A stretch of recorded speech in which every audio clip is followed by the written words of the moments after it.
Maliki yaumiddin.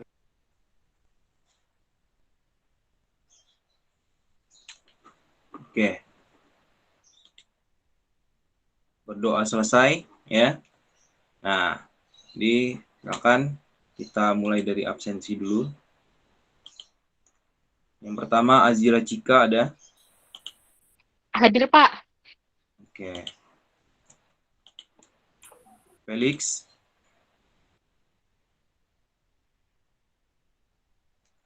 Felix ada. Hadir, Pak. Mana kamera Felix?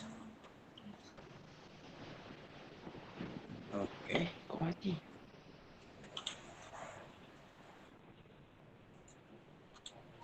Dimas Bintang.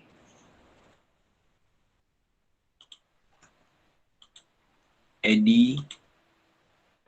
Hadir, Pak. Irma. Hadir, Pak. Jenny.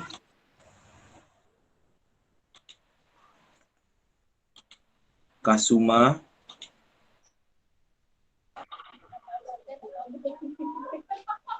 Kairani. Hadir, Pak. Marsisda.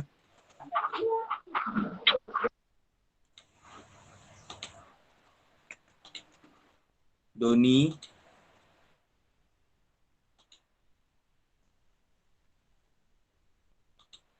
Reski. Saya, Pak. Mutiarani.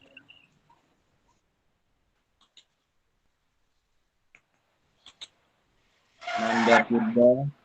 Hadir, Pak. Noprizal. Novia Savitri. Putri Liasari.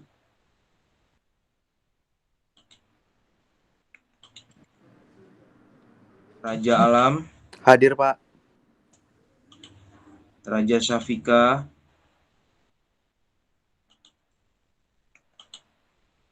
Ramadhani Eka. Hadir, Pak. Dan rambutnya dan diperbaiki dan itu rambutnya panjang tapi diturun-turunin gitu. Nah, belum juga kamu potong dari kemarin kan dibilang kan.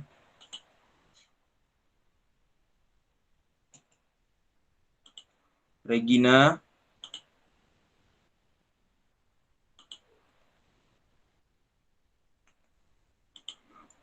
Reno Anggara. Hadir, Pak. Ricci Suras. Rialdi dulu ada Rialdi. Hadir, Pak. Oke. Ricci Suras. Rizka Ananda. Rizka Aprilia.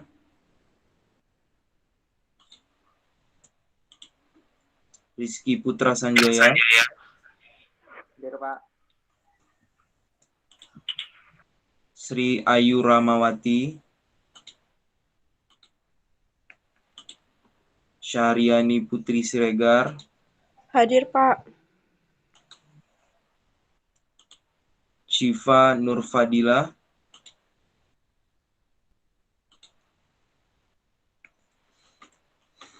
Oke. Pertama, ya, dalam kesempatan ini saya mau sedikit menyampaikan terkait dengan mungkin sudah disampaikan juga sama Bu Ina ya, sama wali kelas kalian ya, terkait dengan perolehan nilai sementara kalian ya sampai dengan dari mulai tanggal 14 Juli sampai dengan tanggal 12 Agustus ya.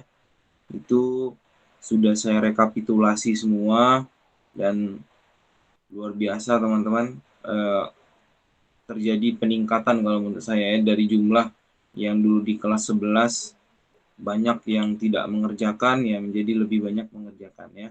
Nah, namun perlu diperhatikan juga untuk beberapa orang yang sampai sekarang ini masih banyak ya, masih banyak sekali nilainya yang belum terisi, yang belum dikerjakan tugas-tugasnya. entah karena apa saya nggak tahu, ya. Padahal saya walaupun teman-teman itu absen, ya, di dalam kegiatan LMS ataupun kegiatan apa namanya, kegiatan kayak Google Meet sekarang, tapi saya tetap menerima tugas, ya. Namun berbedalah dengan nilai yang diterima oleh orang yang mengikuti Google Meet lalu dia mengerjakan tugas, ya. Itu ada pembedaan, ya. Nah, yang saya tidak habis pikir, ya teman-teman, sampai sekarang, padahal kita semua tak tahu, sama-sama tahu berapa nilai kita, ya kan, setelah ujian, setelah ngerjain tugas itu berapa nilai kita, kita sama-sama tahu. Tapi ternyata, ya, masih banyak juga orang-orang yang belum WA saya untuk minta, Pak, boleh dibuka lagi tugasnya, Pak. Pak, mohon maaf, Pak, saya kemarin gini. Saya boleh nggak minta lagi ulang tugasnya? Hanya beberapa saja yang minta, ya. Hanya beberapa. Yang beberapa itulah yang ingat, ya. Yang ingat bahwasannya dia merasa bahwa diri dia itu mengikuti pembelajaran sampai saat sekarang ini. Ingat teman-teman, jangan sampai nanti menyesal, ya. Jangan sampai nanti ketika di akhir-akhir ujian, ya, baru nanti meminta, ya, nilainya, ya. Ini sudah kelas 3, tidak akan ada lagi kesempatan seperti tahun lalu, ya. Bahkan orang-orang yang berjanji kemarin menggunakan suratnya, saya masih ada surat-suratnya semua lengkap, ya. Nah, itu jika tidak berubah maka ya selamatlah akan menerima konsekuensi dari apa yang dia janjikan di surat itu, ya. Nah, jadi saya minta tolong, mungkin teman-teman di sini adalah salah satu sahabat-sahabatnya, ingatkan lagi, ya, teman-temannya, ya, udah ngerjain tugas belum? Kalau belum, hubungin Pak Rafli dengan cara yang sopan, ya, itu dia. Nah, untuk itu teman-teman, hari ini kita langsung saja presentasi, ya, langsung presentasi.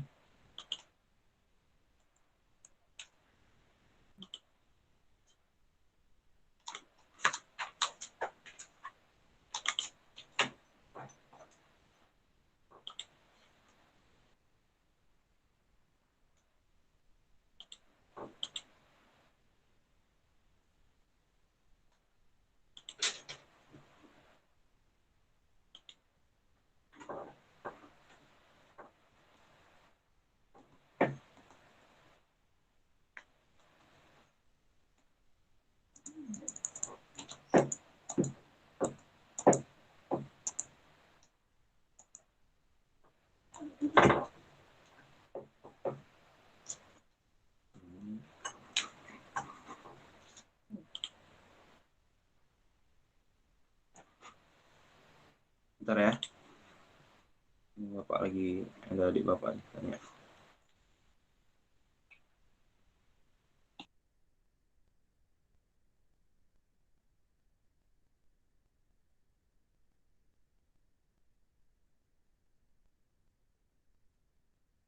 Dak ding ding.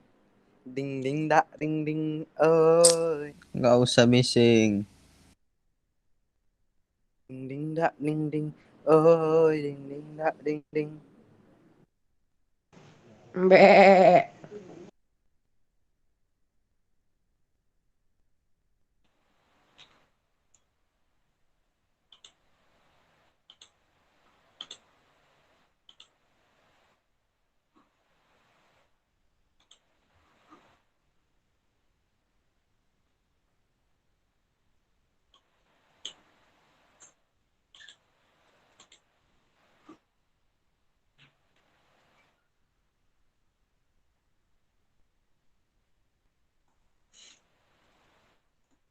Oke, ya, kita mulai dari faktor penghambat perubahan yang pertama. Ya, yang pertama yaitu kurangnya interaksi dengan masyarakat lain. Nah, teman-teman, di sini, ya, kita tahu bagaimana ketika sebuah masyarakat yaitu yang sangat tertutup, ya, yang tidak memiliki komunikasi dengan masyarakat lain, maka otomatis dia tidak akan berkembang. Kenapa? Karena pertukaran pikiran itu tidak terjadi, ya. Pertukaran pikiran tidak terjadi sehingga menyebabkan yang namanya inovasi atau kreativitas pun terhambat, ya. Nah, bayangkan aja di di dalam sebuah tempat, ya, di dalam sebuah perkampungan yang sangat pedalaman sekali, ya, tidak pernah ada orang-orang yang baru masuk, ya. Bahkan untuk masuk ke sana saja orang-orang yang baru itu kesulitan. Kenapa? Karena jaraknya sangat jauh, ya.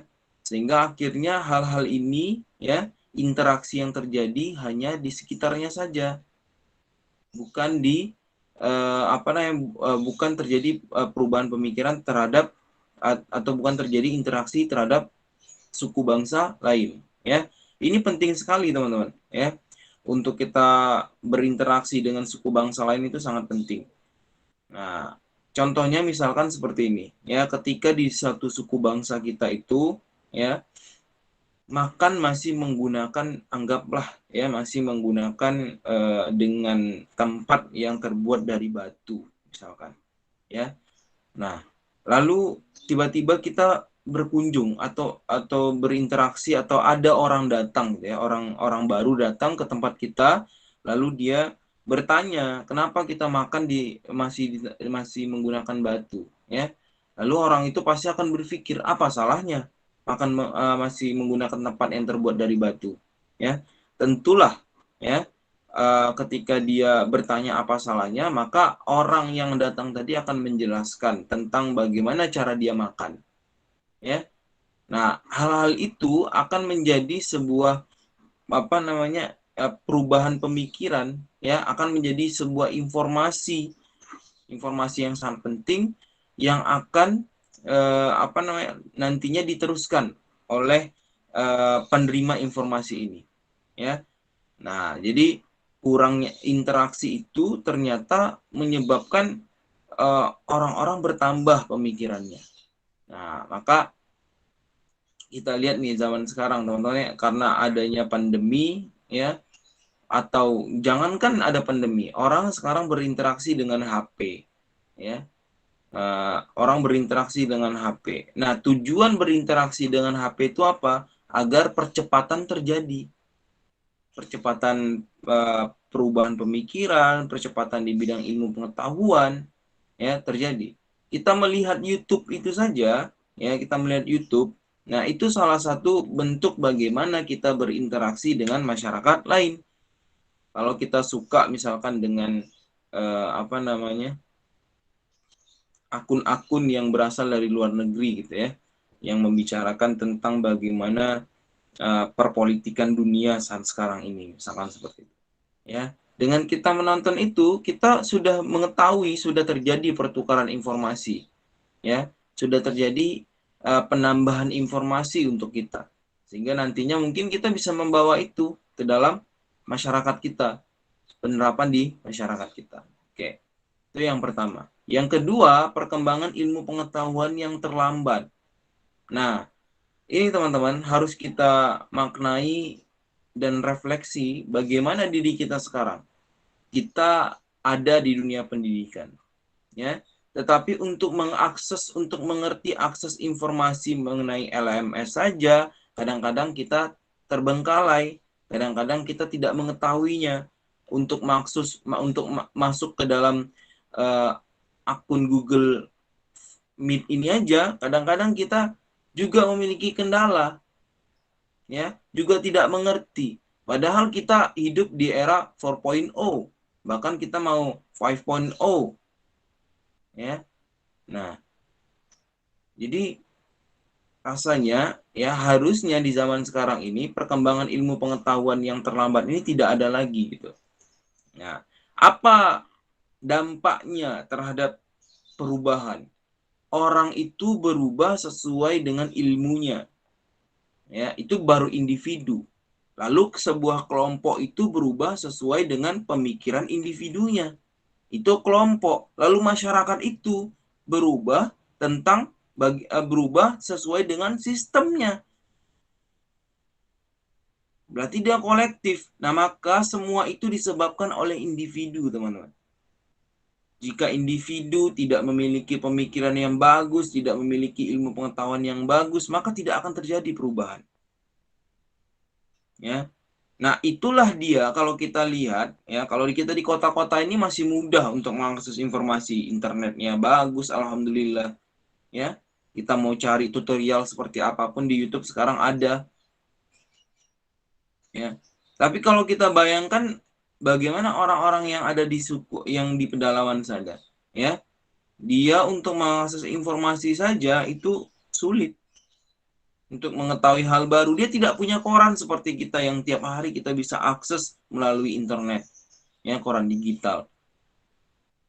Jangankan koran, sekolah aja belum tentu ada di sana. Ya, jadi dia cuma hanya punya wawasan-wawasan adat yang tidak pernah diperbarui. Ya, maka itulah yang menghambat terjadinya perubahan. Ya.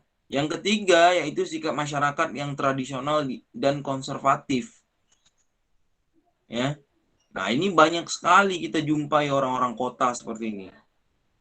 Basicnya aja orang kota, ya, penampilannya aja orang kota, tetapi otaknya masih wong deso. Ya. Nah, apa contohnya?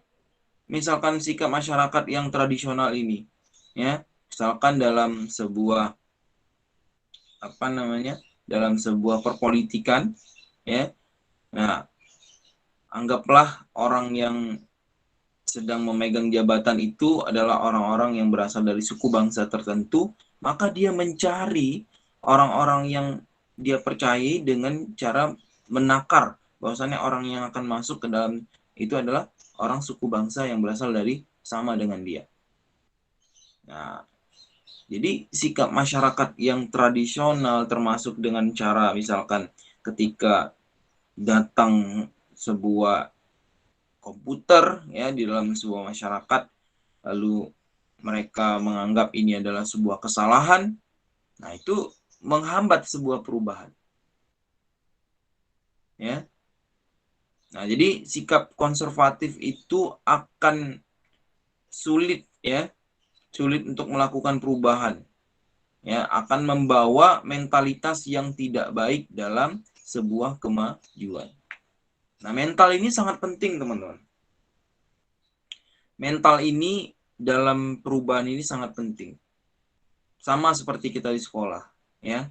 Nah, kalau kita di sekolah nih, kita punya bawa emosi kita masing-masing. Ya, kita merasa seakan-akan kita jagoan, badan kita besar, ya. Lalu kita merasa kita yang paling jago, ya. Nah, itu adalah sebuah mental yang konservatif. Kenapa? Karena kita merasa kita tidak mau menerima aturan-aturan yang tidak sesuai dengan kita. Ya. Ngapain toh kita patuh sama aturan-aturan sekolah? Atau bukan sekolah juga yang membuat kita menjadi sukses. Toh aku seperti ini menjadi kaya raya ini karena usahaku sendiri. Nah, inilah dia mental-mental yang konservatif. Ya. Mental-mental yang tidak bisa bertahan dengan situasi apapun. Ya, harusnya menjadi seorang yang memiliki mental yang hebat itu dalam kondisi apapun, dimanapun dia bisa menyesuaikan diri. Ya. Nah, itu sangat penting. Lalu adanya kepentingan yang tertanam kuat atau bahasa Inggrisnya vested interest, ya. Nah, maksudnya apa? Ini adalah orang-orang pemangku adat. Ya. Orang-orang pemangku adat itu terkadang memiliki pemikiran yang yang untuk kepentingannya sendiri, ya. Nah, jadi contohnya misalkan seperti ini. Seorang tokoh adat yang biasanya dia diagung-agungkan di dalam sebuah masyarakat, tiba-tiba yang dia terpilih tanpa ada pemilu, tiba-tiba masuk sistem pemilu di masyarakat. Masuk sistem demokrasi di masyarakat. Lalu pemangku adat ini, ketua adat ini, dia akan merasa posisinya akan terancam. Kenapa? Karena selama ini dia terpilih bukan karena kualitas, tapi terpilih karena apa? Karena ada aturan-aturan adat. Nah, maka ketika sistem itu dirubah menjadi demokrasi, ya, menjadi sistem pemilihan, maka pemangku adat itu akan merasa dia tidak akan lagi disegani di dalam masyarakat. Maka dia perlu itu untuk hidup. Ya, dia perlu itu. Dia sudah hidup bertahun-tahun dengan itu. Maka ketika itu hilang akan ada rasanya yang aneh di tubuh dia. Dia merasa seperti itu. Ya. Atau akan ada akses-akses yang tidak bisa dia dapatkan. Yang dahulunya dia mendapatkan dari masyarakat. Ya. Nah, inilah dia yang disebut tadi adanya kepentingan yang tertanam kuat, ya. Nah, tadi Felix ada bertanya, yang diulangi yang mana, Felix? Di chat aja. Atau hidupin suaranya juga boleh. Yang mental itu, Pak. Tadi putus-putus. Oh ya, oke. Jadi kita ulangi lagi, sikap masyarakat yang tradisional dan konservatif, ya. Nah, mental ini sangat penting bagi perubahan di masyarakat. Ya. Misalkan di sekolah, ya. Di sekolah kita dibuatkanlah aturan. Misalkan datang jangan terlambat. Datanglah tepat waktu. Lalu kita datang terlambat dengan rasa yang bangga, dengan rasa yang luar biasa, saya kuat kok. Masih ada sekolah lain yang masih menerima saya. Ini sekolah saya ini aja gitu, misalkan seperti itu alasannya, ya. Nah, itu adalah sebuah sikap mental yang salah. Kenapa? Karena kita merasa diri kita yang paling benar. Karena kita tidak bisa menyesuaikan diri dengan kondisi apapun, ya. Nah, teman-teman lihat seorang atlet, ya. Lihat seorang atlet. Atlet itu dia mau berhasil menjadi seorang atlet, dia harus disiplin. Kategori disiplin itu bukan menurut dia, tetapi kategori disiplin itu menurut pelatihnya. Yang boleh tanya sama Felix. Felix ini seorang atlet. Ya. Gimana seorang atlet itu mengikuti kategori disiplin itu bukan menurut dia sendiri, tetapi menurut pelatihnya, menurut sistem yang sudah dibangun oleh pelatihnya. Maka dari contoh itu saja kita bisa mengetahui bagaimana takaran orang untuk sukses. Bagaimana takaran orang untuk memiliki sikap yang tadi kita bilang konservatif itu. Sikap yang tradisional. Kalau dia mau menerima setiap aturan yang dibuat oleh kelompoknya atau tempat belajarnya, ya, maka dia akan mengalami perubahan-perubahan yang makin lama makin baik. Walaupun dia tahu tentang skill, maka teman-teman kan pernah nonton ya tentang film atau tentang misalkan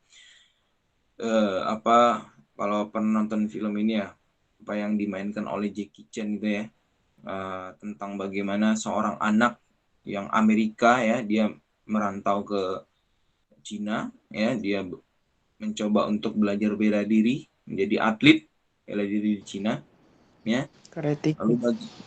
ya, apa judulnya? Karate Kid, Pak. Nah, Karate Kid ya. Nah, di mana Karate Kid itu dia disuruh untuk berbuat A, B, C, D, E, seorang anak kecil padahal. Ya, oleh Jackie Chan itu disuruh ini. Tujuannya untuk apa? Untuk dia terbiasa.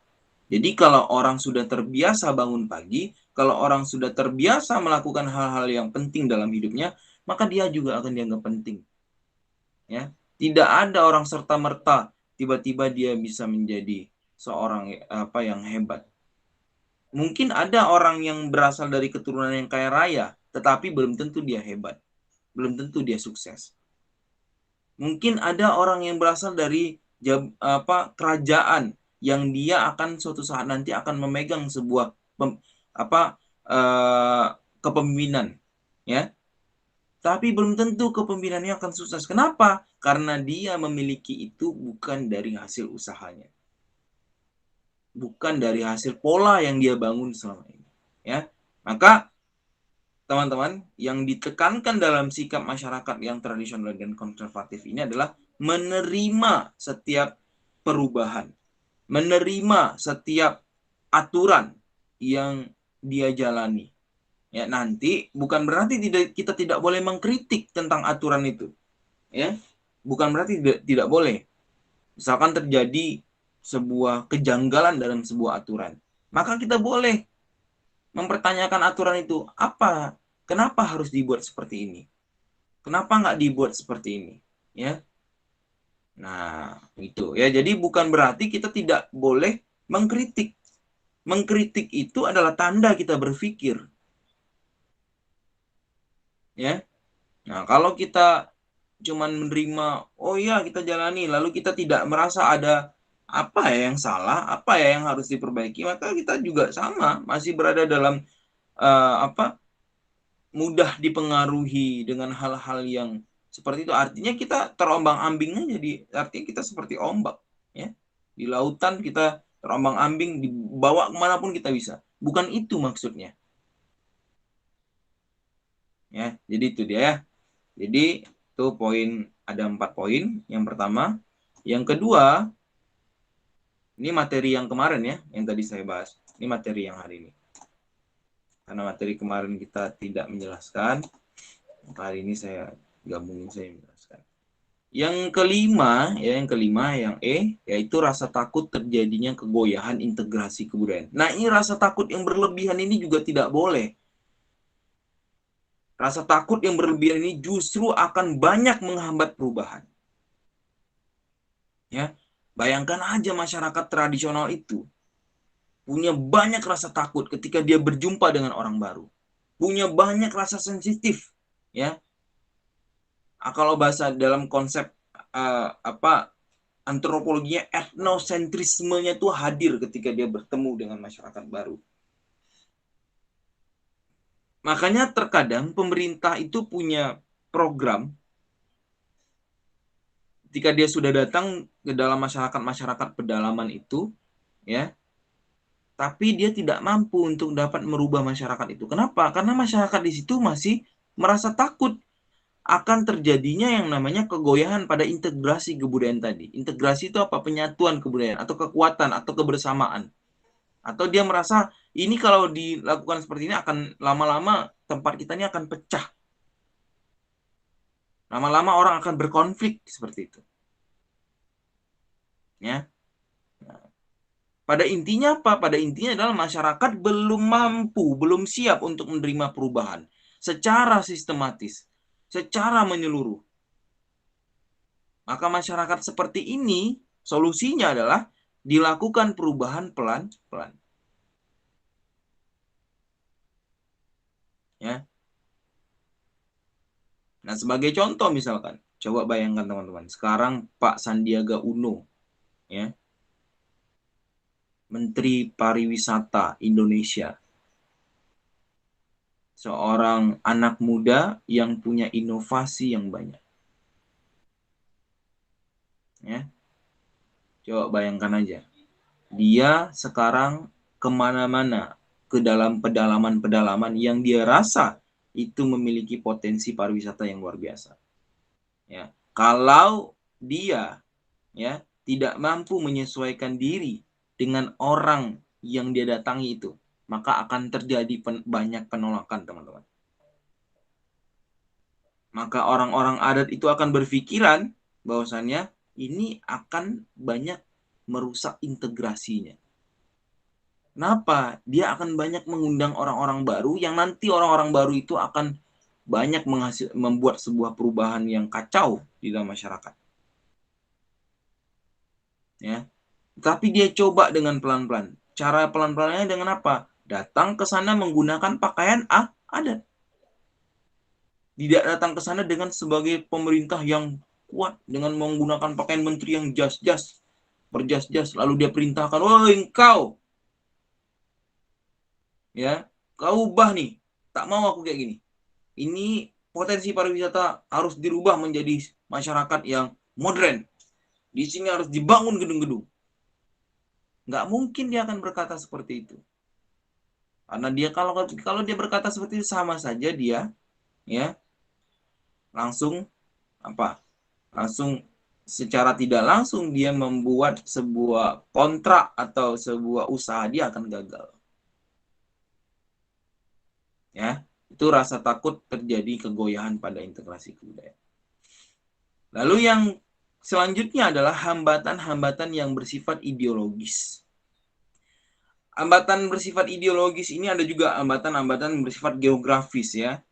Nah, geografis berarti tadi adalah tempatnya terlalu jauh untuk orang masuk ke sana, sehingga sulit orang-orang untuk masuk ke sana, tuh sulit untuk masuk ke dalam itu aja perlu melewati beberapa sungai, yang sungai itu deras airnya, yang tidak ada alat untuk pergi ke sana, yang tidak ada alat transportasi ke sananya.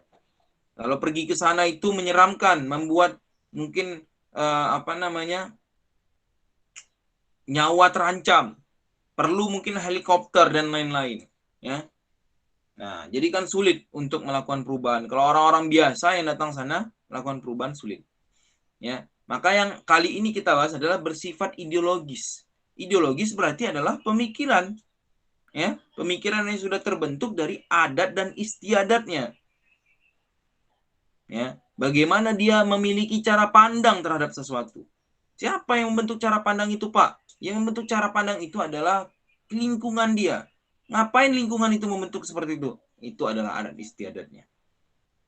Ya. Nah, maka ketika dia melihat sesuatu itu berbeda dengan adat istiadatnya, lalu dia menolak, lalu dia merasa bahwasannya semua itu adalah penghancur dari masyarakat, maka ini merupakan hambatan-hambatan, teman-teman, untuk melakukan sebuah perubahan. Ya, ini ada menurut Nanang Martono, ya, setiap upaya mengubah masyarakat ada kalanya harus bertentangan dengan ideologi yang telah dianut. Ya, apa contohnya? Misalkan agama masuk ke dalam daerah-daerah pedalaman. Setiap kebudayaan memiliki kepercayaan. Bagaimana caranya agama bisa masuk? Atau kalau kita contoh realkan saja, ya. Contoh karena saya mengetahui tentang sejarah Islam, ya. Bagaimana orang Islam itu ternyata banyak mayoritasnya di Indonesia. Padahal dia adalah termasuk agama yang terakhir yang datang. Kok bisa? Nah, kalau kita lihat cerita nih dari cerita-ceritanya Wali Songo, ya, yang dulu kita ini adalah kebudayaan Hindu dan Buddha, ya, lalu tiba-tiba masuk nih kebudayaan Islam, ya bagaimana cara dia menyampaikan agama itu? Dengan cara dia mengikuti apa yang disukai oleh masyarakat. Apa contohnya? Misalkan memainkan wayang golek, lalu di sela-sela wayang golek itu ada ilmu-ilmu tentang agama dimasukkan. Atau dia ikut berdagang, lalu dalam perdagangan itu dia selipkan ilmu-ilmu tentang agama. Nah, maka itu ada cara yang soft, cara yang baik untuk merubah ideologi masyarakat tadi. Ya. Pak, bagaimana dengan orang-orang yang ada di pedalaman sana? Kenapa dia tidak mau merubah ideologinya? Padahal agama apapun itu sudah datang ke sana. Yaitu karena dia jarang berinteraksi dengan orang. Itu yang pertama. Lalu ideologinya, ya, itu sangat erat.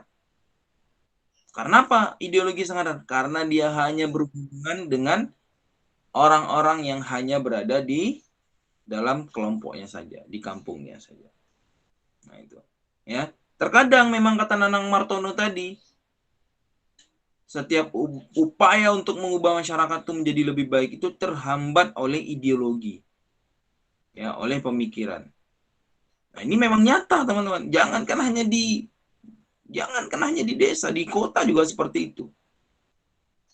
Orang-orang tak mau berubah karena merasa pikirannya adalah pikiran yang paling benar. Ya. Makanya teman-teman, dalam dalam setiap pembelajaran itu diberikan waktu untuk bertanya. Apa tujuannya? Untuk terjadinya pertukaran pikiran. Gak ada salahnya ketika orang berpendapat, Pak, apa yang Bapak sampaikan tadi mengenai faktor penghambat perubahan, menurut saya ada satu yang kurang. Apa itu? Bla bla bla bla bla, misalnya seperti itu. Kenapa seperti itu? Ya karena kayak gini, Pak, menurut saya. Nah, itulah. Jadi sebagai seorang guru pun saya tidak akan menolak. Saya tidak akan mengatakan pemikiran kamu itu salah, hanya pemikiran saya yang benar. Tidak. Ya. Nah, bayangkan aja coba kalau Indonesia itu masih bersifat kerajaan, tidak mau menerima demokrasi. Maka orang-orang seperti kita, teman-teman, ya, mungkin akan ada berada pada level kelas yang paling bawah. Mungkin bisa jadi saya seorang guru pun itu berada di kelas yang paling bawah. Ya, itu dia. Selanjutnya, sikap tradisional masyarakat. Ya, sikap tradisional masyarakat itu adalah suatu masyarakat yang merujuk pada sikap mengagung-agungkan kepercayaan yang sudah diajarkan nenek moyangnya. Nah, ini sama ya, seperti penjelasan-penjelasan pada sebelumnya. Ya, terlalu mencintai, merasa benar, nah, ini nggak boleh, karena akan menghambat. Lalu kita masuk saja yang terakhir, yaitu prasangka terhadap kebudayaan baru dan asing. Nah, ini yang paling mengerikan. Kalau ketakutan kita itu berdasarkan ini sebenarnya.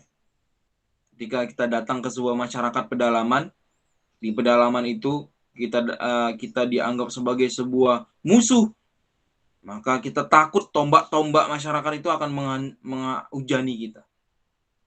Ya, atau kita takut nih, wah nanti kalau kita ke sana kita disantet nggak ya? Kalau kita ke sana nanti kita akan diberikan ini. Gimana ya caranya? Gimana caranya kita berinteraksi dengan orang sana? Jangan-jangan nanti kita salah-salah, kita nggak mau minum, yang apa yang diberikan dia, kita akan, nggak selamat lah, nggak pulang-pulang lah. Ya. Nah, padahal masyarakat di sana juga sudah biasa-biasa saja. Atau sebaliknya, masyarakat di sana merasa, oh ini masyarakat ini nih kayak mengganggu, harus aku santet nih.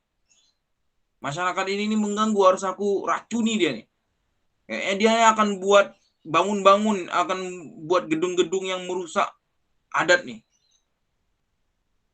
Kayaknya dia akan membangun sekolah nanti sehingga kebudayaan akan hilang. Yang ada ilmu-ilmu yang berasal dari luar, ilmu-ilmu yang modern saja. Ilmu-ilmu tradisional itu hilang.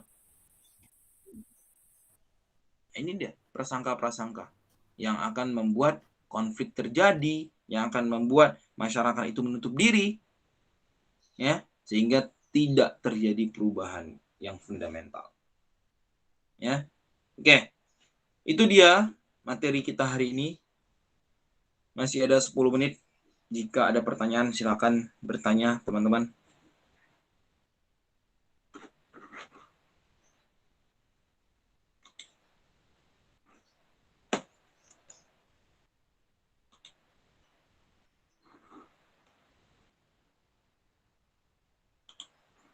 Silakan bertanya. Ada pertanyaan? Kau sudah mengerti? Pak, mau nanya, Pak. Oke, siapa tuh?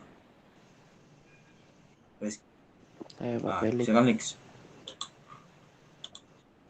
Pak, yang prasangka itu maksudnya kita prasangka kepada orang asing tersebut atau yang orang asing tersebut kepada kita gitu, Pak? Nah, kebanyakan itu orang kita sendiri. Orang dari kita. Enggak, kita sendiri yang berprasangka buruk sama orang asing yang datang. Kebanyakan seperti itu. Karena apa? Karena ketika orang asing itu datang ke tempat orang, ya maka pemikiran orang di sana itu akan sama. Sedangkan pemikiran yang berbeda itu orang asingnya tadi. Ya, sehingga orang asing itu yang memiliki pemikiran sama, dia akan merasa bahwasannya kedatangan kita itu adalah ancaman. Ancaman buat apa? Tadi kan kita bahas tuh adanya kepentingan yang dipertahankan oleh adat. Ya, salah satunya misalkan pemilihan tokoh adat tadi. Ya, bisa jadi kita datang ke sana karena kita tipikalnya adalah orang modern. Dari pakaian kita tuh orang sudah bisa nilai. Ya, kita ini bukan orang yang berasal dari negerinya. Ya, dari cara kita ngomong saja itu orang juga sudah bisa nilai bahwasannya orang ini bukan orang berasal dari negeriku. Ya. Maka yang terjadi apa? Yang terjadi dia akan berprasangka buruk, dia akan memikirkan hal-hal apa nih yang kira-kira anak ini akan lakukan di tempat kita. Jangan-jangan dia nanti akan membuat orang-orang di tempat kita ini menjadi rusak. Rusak dalam artian tanda kutip ya, rusak dalam artian itu adalah jangan-jangan dia akan membawa teknologi, akan membawa suatu dampak yang membuat adat kita ini hilang. Nah, apa contohnya? Misalkan ketika dia melihat menggunakan HP, ya, menggunakan HP. Sedangkan orang di sana apa? Orang di sana ngobrolnya tatap muka langsung, tidak menggunakan HP. Lalu mungkin sebagian dari pemangku adatnya mengetahui HP ini tujuannya untuk komunikasi, sehingga kalau dia menggunakan alat, nanti akan terjadi ketimpangan. Apa ketimpangannya? Orang-orang pemangku adat itu tidak akan dihormati lagi. Ya, orang-orang yang datang ke tempat pemangku adat itu tidak perlu datang lagi, dia tinggal WA aja. Ya, tidak ada kesopanan lagi, misalkan seperti itu. Gitu, Lex. Paham?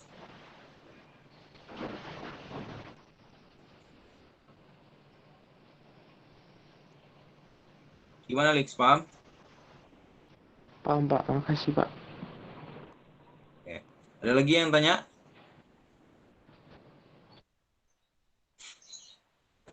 Oke, ya. Teman-teman, jika tidak ada yang bertanya, nanti setelah jam berapa ya? Jam 2 lah atau sorean lah ya, biar enak. Nanti siang mana tahu masih mau tidur siang kan? Di jam 3-an setelah teman-teman tidur siang ya kan, nanti silakan buka LMS-nya, nanti akan ada tugas ya, akan ada tugas dari materi kita hari ini ya, jadi silakan teman-teman kerjakan ya. Jadi mengerjakan itu juga mohon hati-hati. Ini Bapak materi yang hari ini tetap ada di LMS. Nanti teman-teman cek, bisa teman-teman baca. Jadi bisa mengerjakan sambil membaca atau download dulu, membaca dulu dan lain-lainnya. Jadi jangan sampai kadang-kadang hanya 4 soal nilainya, hanya 25, hanya 10, kadang-kadang ada ini, ya itu jangan sampai seperti itu. Usahakan selalu nilainya maksimal 100 ya, 80, 90. Nah, itu ya. Perlu teman-teman ketahui, orang yang datang di dalam pertemuan Meet ini tentu berbeda nilainya dengan orang yang tidak datang di pertemuan Meet ya. Jadi jangan merasa sama saja Pak, saya datang Meet pun sama saja nilai saya ya. Nah, tentu berbeda. Yang jelas yang buat perbedaannya adalah apa? Ketika teman-teman ngerjain tugas ya, lalu teman-teman datang ya, tentu ada tambahan nilainya ya. Bahkan orang-orang yang tidak datang di Meet atau tidak mengisi absensi, misalkan kita tidak absen, misalkan kita tidak Meet pun ya, tapi kita melalui LMS, lalu kan ada tuh form absensi yang Bapak berikan di LMS itu, lalu teman-teman nggak ngisi form absensi itu ya, teman-teman ngerasa oh saya kan sudah ngisi materi, sudah ngerjakan tugas, maka ya sudahlah saya ini saja merasa saya datang saja. Tidak, orang yang mengisi absen itu akan dapat tambahan nilai. Sedangkan orang yang tidak mengisi absen itu akan saya anggap alfa dan saya akan kurangi nilainya 5. Ya, maka ada perbedaan teman-teman. Nah, itu tujuannya apa? Tujuannya tadi untuk disiplin. Biar nanti kita enak nih, kalau disuruh absen ya absen, disuruh baca materi ya baca materi, disuruh tugas ya tugas gitu ya. Nah, oke, itu saja teman-teman materi kita hari ini. Terima kasih banyak yang telah bergabung ya. Saya mohon maaf apabila banyak kesalahan ya. Tetap jaga kesehatan. Mungkin sebentar lagi teman-teman akan vaksinasi nih. Nanti sudah ada yang mulai ya. Tapi nanti akan diumumkan mungkin dari sekolah sedang mengupayakan teman-teman juga dapat vaksinasi dari sekolah, program sekolah ya. Itu saja. Assalamualaikum warahmatullahi wabarakatuh. Selamat pagi semuanya. Waalaikumsalam Waalaikumsalam. warahmatullahi wabarakatuh.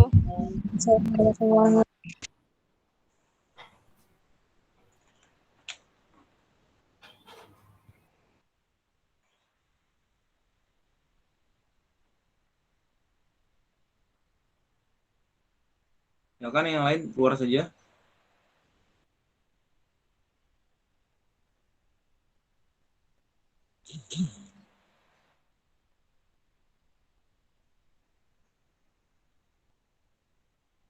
Mutiarani keluar saja.